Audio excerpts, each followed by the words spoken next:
గురు మహారాజ్ అని చెప్పి ఆయన ఒక పెద్ద గురువు గారు, మహాజ్ఞాని. ఆయన ఏం చెప్పారంటే,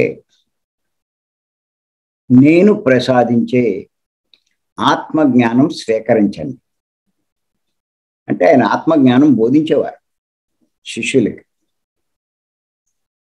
ఆ ఆత్మజ్ఞానాన్ని స్వీకరించమని చెప్పాడు ఆయన. అంతేకాదు ఆ జ్ఞానం మీద నమ్మకము, విశ్వాసం ఉంచమన్నాడు ఆయన. ప్రతినిత్యం 1 గంట సాధన చేస్తూ, ఆయన గంట అని చెప్పాడు కానీ మనం 2.5 గంటలు చేస్తున్నాం. మీ జీవితాన్ని కొనసాగిస్తూ ఉంటే మీరు మలభాండంగా భావిస్తున్న శరీరాన్ని పవిత్ర దేవాలయంగా చేస్తుంది అని అన్నారు ఆయన. ఎంత అద్భుతమైన ఈ సందేశం ఒక్కసారి చూడండి. ప్రతి ఒక్కళ్ళు రాసుకోవాలి. ఇందులో ఎంత సందేశం ఉందంటే అంత సందేశం. చాలా మంది చెప్తారు ఈ శరీరాన్ని మలభాండం అంటారు. దీని పని ఏంటంటే మలాన్ని తయారు చేస్తుంది.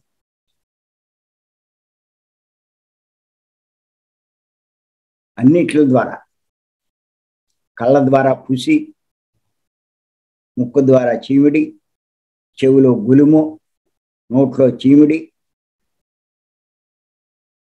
చర్మం ద్వారా చెమట, గుదము ద్వారా మలము, శిశ్నం ద్వారా మూత్రము. ఇలాగా చూస్తే అన్ని భాగాలు మలాన్ని తయారు చేస్తాయి. అందుకే దీన్ని ఏమన్నారంటే మలభాండము అన్నారు.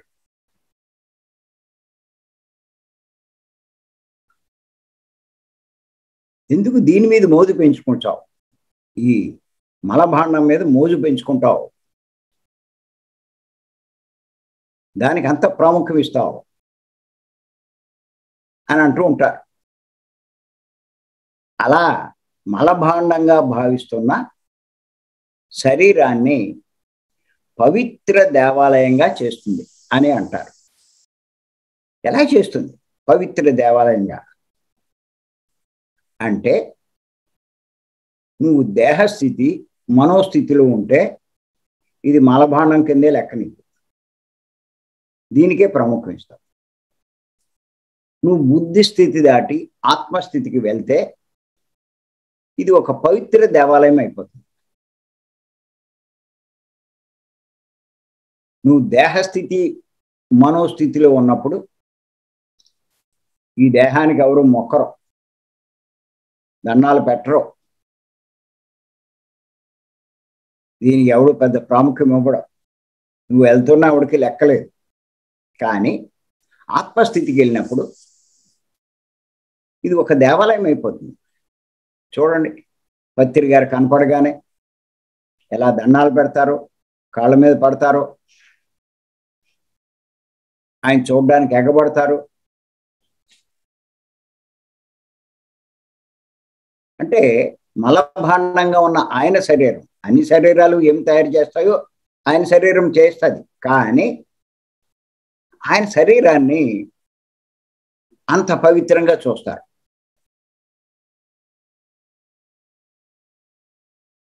అదే చెప్పాడు ఈయన. ఎలా అవుతుంది ఈ శరీరం పవిత్ర దేవాలయం కింద?